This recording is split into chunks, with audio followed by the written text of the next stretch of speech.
खाली वकील बनवायची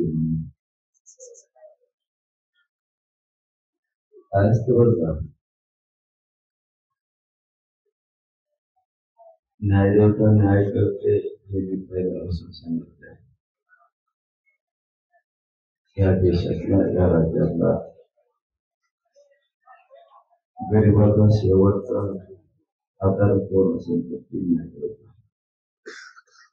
सरकारने न्याय ऐकलं तर न्यायदेवता न्याय करते. त्याचप्रमाणे न्यायदेवतेने आमच्याशी पण न्याय केला आहे. त्याबद्दल मी न्यायदेवतेचं मान्य न्यायालयाचं मनापासून भरभरून असं कौतुक करतो. आता दुसरा मुद्दा महत्वाचा, मी जाहीरपणाने सांगतो आणि माझं हे सांगणार शेवटचं एवढं लक्षात ठेवा,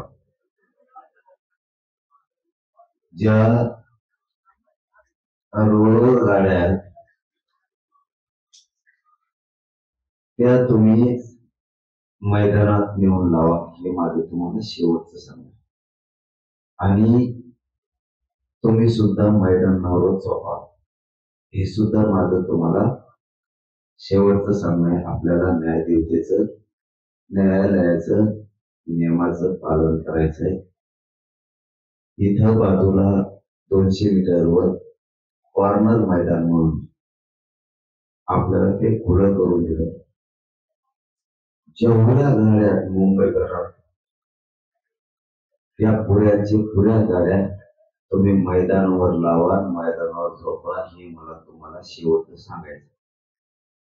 आणि जर तुम्हाला आरक्षण पाहिजे नसलं, तुम्हाला कोणाचं तरी ऐकून गोंधळ नाही करायचा असला तर तुम्ही तुमच्या गावाकडे जाऊ शकता. मला माझ्या जातीला मोठं करायचंय, माझ्या जातीच्या लेकराला मोठं करायचंय. मला हेच शब्द बोलायसाठी पाणी प्यावं लागलं आणि मग बोलावं लागलं. तुमच्या बुद्ध्या जर ठेक्याला असल्या तर समजून घ्या मला किती वेदना असते, मला किती त्रास असेल या उपोषणाचा. कोणासाठी? तुमच्या लेकरा बाळांसाठी मी एवढे कष्ट सहन करतो. तुम्हाला आरक्षण देऊन तुमचे लेकर सुखी समाधानी करायचे, पिढ्यानं पाहायचे, माझी जात मोठी करायची. त्यासाठी हे सगळे कष्ट मी भोगतो. मी समाजाचा अपमान होईल, मान खाली होईल असं कधी वागत. म्हणून तुम्हाला मी आता शेवटचा शब्द वापरला. मला 2-2 घोट पाणी पिऊन जर तुमच्याशी बोलायची वेळ येत असेल तर तुमचा काय उपयोग? मला इतक्या वेदना असून 2 घोट पाणी पिऊन, घोटभर पाणी पिऊन मला तुमच्याशी बोलावं लागतंय वारंवार. काय उपयोग आहे तुमचा? म्हणून शेवटचं सांगतो, मुंबई भागात जेवढ्या गाड्या असतात तेवढ्या ग्राउंडला लावा आणि ग्राउंडलाच गाड्याजवळ झोपा. तुम्हाला ज्यावेळेस बाहेर निघावं वाटत त्यावेळेस बाहेर पण निघता येईल, पण मुंबईकराला त्रास होईल असं कोणी वागू नका. मला वाटतं अंतरवालीत पण हेच पोरं होते आणि मुंबईत पण हेच येत, दुसऱ्याला त्रास नाही देत. इतकाच मीडिया सुद्धा अंतरवालीत होता, किंबहुना याच्यापेक्षा जास्त. कधी पत्रकारांचं कधी ऐकायला मिळालं की त्रास झाला, इथंच मात्र ऐकायला येते. त्याच्यामुळे आमचा संशय खूप बळ होतोय. पण हेच ते पोरं आहेत, अंतरवालीत त्रास नाही दिला, इथं कसं काय देते? हे काहीतरी षडयंत्र आहे. आमच्या घुसून आम्हाला बदनाम करायसाठी हे कोणीतरी करतंय. रोडवर पण याचे कुणीतरी राजकारणी माणसाने त्याला फुगवायचं किंवा एखाद्या समन्वयकाने फुगवायचं. ते उंदीर मिशा कोणीतरी येते बी सांगतो वाटतं पोहायला तुम्ही रोड आडाच लागतो असं मला कळालंय. गेल्या तो 2-4 बारे झालेला आहे. मी फक्त आंदोलनावर होतो. प्रांताबाईला पण हेच केलं होतं एकदा. पुतळ्या जिल्ह्यात पण हेच केलं, मुंबईत पण हेच केलं. तू मूक मोर्चाच्या टायमाला पण हेच केलं. तुला मी चांगले ओळखून तुला आणखीन एकदा सांगतो, तो माया नादाला नको. तुला माहिती मी किती गंड्याचा आहे.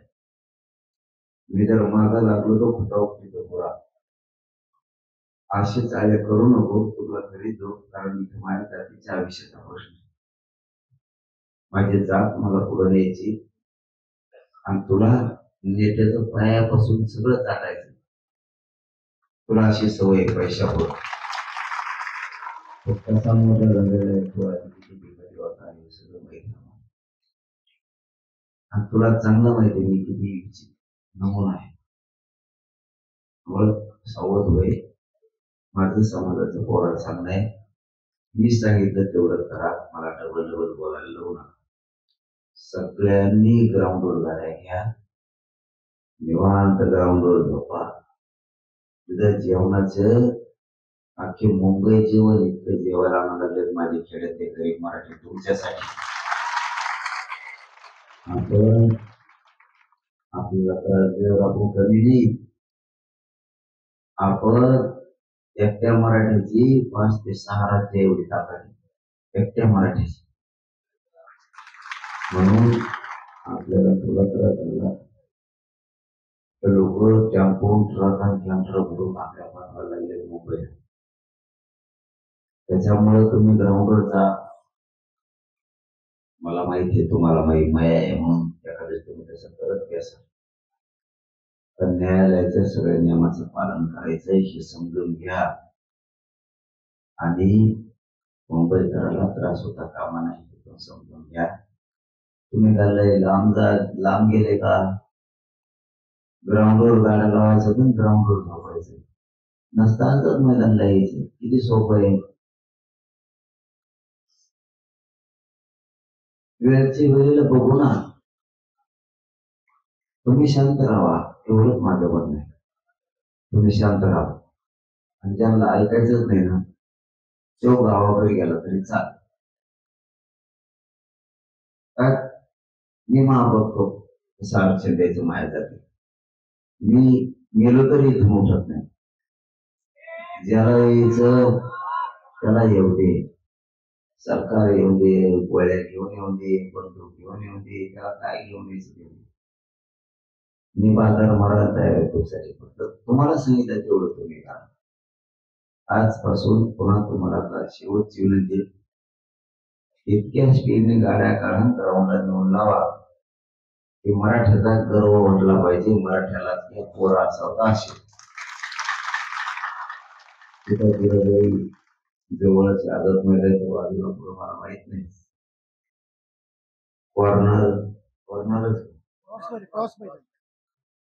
क्रॉस नाव असे ठोके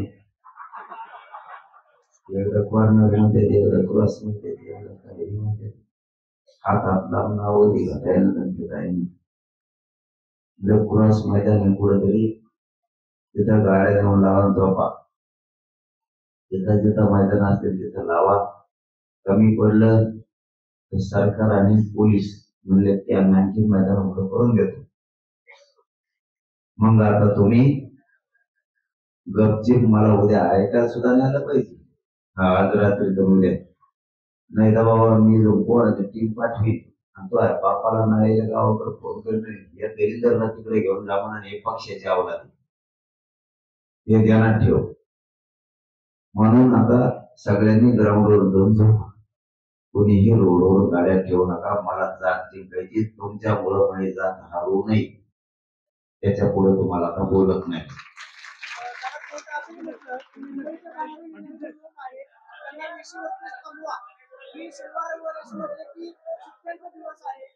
कोण म्हणलं?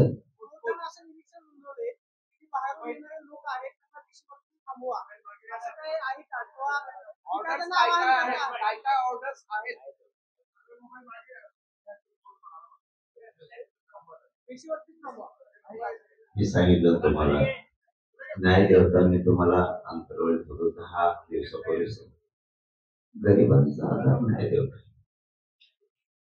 सरकारने न्याय नाही दिल्यावर न्याय देवता न्याय देईल. तसं न्याय देवता आम्हाला न्याय देणार.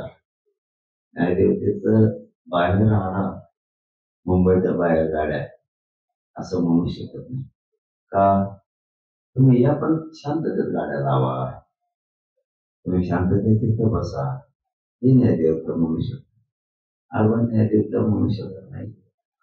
न्यायदेवता आम्हाला न्याय देणार, पण मी ऑर्डर बघितली नाही त्याच्यामुळे मी काय बोलू शकत नाही, पण नियमाचं पालन होणार. तुमच्याशी वकील चर्चा केली, 48 तासाची मुदत दिलेली आहे. हे रस्त्यावर सगळी गर्दी आहे, गाड्या नाहीत, सगळी आंदोलक आहेत. ती आंदोलक रस्त्यात उभे राहत आहेत आणि तिथे थांबतायत. त्यामुळे वाहतुकीला या सगळ्या गोष्टी अडचण होते आणि उद्या 3-4 वाजता सुनावणी आहे या बर. मला नाही माहित. मी आता ते पोरांना सांगायसाठी पाणी पिऊन उठलोय. बघा, तुम्ही तरी किमान गावाला भाषेत तुम्ही आपला सेकंद बघितलेला. मला म्हणजे 4 रात्री 4 दिवस उपोषणातील किती हाला केली. तुम्हीच लोक आहेत की पत्रकारितेच्या पलीकडे जाऊन हाताला करून उठवणारे लोक आहेत. तरी मी लोकांना सांगण्यासाठी उठलो की शांत राहा. न्याय देवता न्याय करल. हे सुद्धा पोरं रस्त्यावरचे ग्राउंडवर राहतील, शांततेत सगळं करतील. आम्ही न्यायालयाचे नियमाचं सगळं पालन करू. त्यांना सांगतो तुम्ही पण पालन करा. प्रशासन आणि सरकार पातळीवरून काही संवाद होतोय का? काही भेटण्यासाठी तुम्ही येतोय का? बैठका सतत चालू आहेत सरकारकडनं. तुमच्याशी काही संवाद करतोय का? काय चालू आहे ते तुम्हाला सांगता येत का सरकारकडे? मी फक्त तुमच्याकडून ऐकतो. बैठका रात्रंदिवस सुरू आहेत, बघायला मिळत नाही, ऐकायला मिळत नाही, दिसत नाही. कशाच्या बैठका सरकारच्या चालू आहेत ते आम्हाला माहित नाही, पण आमच्याकडे काही निरोप नाही. त्यांच्याच बैठका सुरू असतात. लगन चालू असेल त्यांची दुसरी